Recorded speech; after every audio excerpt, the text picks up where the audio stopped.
All right, I'm back from PAX Unplugged and ready to start filling requests, and today we're going to talk about the Planeswalker, Serra. So Serra is one of the oldest known and most powerful Planeswalkers.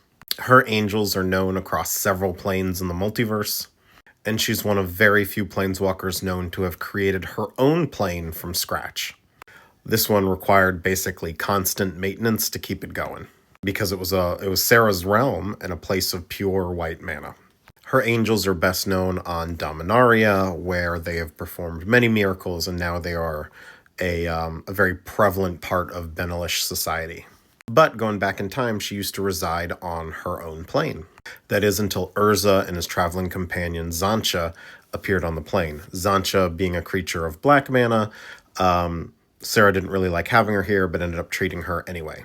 The problem is Phyrexia was following Urza from plane to plane, and eventually found Serra's realm, and after her plane was tainted, she left, and Radiant, one of her archangels, took over. What happens to Serra in a minute, but eventually the Phyrexians, who are manipulating Serra's realm to be more of a fascist state, they're slowly draining away the plane's power until it's on the verge of collapse. Urza steps in, knowing he needs basically a plane's worth of power to work his new invention, the Weatherlight. Urza brings a bunch of the Talarians like Karn and Baron and Joyra, and they evacuate as many people as they can, but Urza's true purpose here is to collapse the plane into a power stone that he can use to power the plane-shifting engines of the Weatherlight. This thing. Remember that, we'll come back to that. Serra, meanwhile, finds herself on the plane of Agratha. This is all told in the Homelands comic, and I should note this is also where we learn that Serra's angels are formed from the souls of fallen warriors. Serra meets another planeswalker named Faraz, who she ends up falling in love with. Faraz is a cool guy for an old walker back in the day, because he believes planeswalkers shouldn't be abusing their godlike power. Novel, I know. The two of them fall in love, and together they try and protect the regions of Agratha that have not been taken over by Baron Sengir yet. Of Baron Sengir vampire fame, he has a dark barony on this plane ever since he was abandoned here centuries beforehand by a planeswalker he had as a companion. Sengir and Serra sort of have a cold war going on. Serra isn't confronting him directly. She could probably just take him out if she wanted to, but she wants to build the people up, and especially after meeting Faraz, has a very different philosophy on exactly how she should be intervening on other worlds. Unfortunately, Faraz gets got while studying this fire elemental crystal. He gets careless and is unalived in a lab accident. Serra, brokenhearted, leaves Agratha and winds up on a pilgrimage on Dominaria. There, she's accosted by some person claiming to be a planeswalker.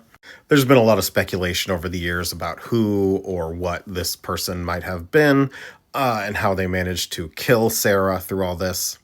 But I think it's more of a Padme. Serra just kind of gives up on life here and realizes, no, she doesn't want to continue this planeswalker bullshit and wants to honor his memory by not turning back into who she was.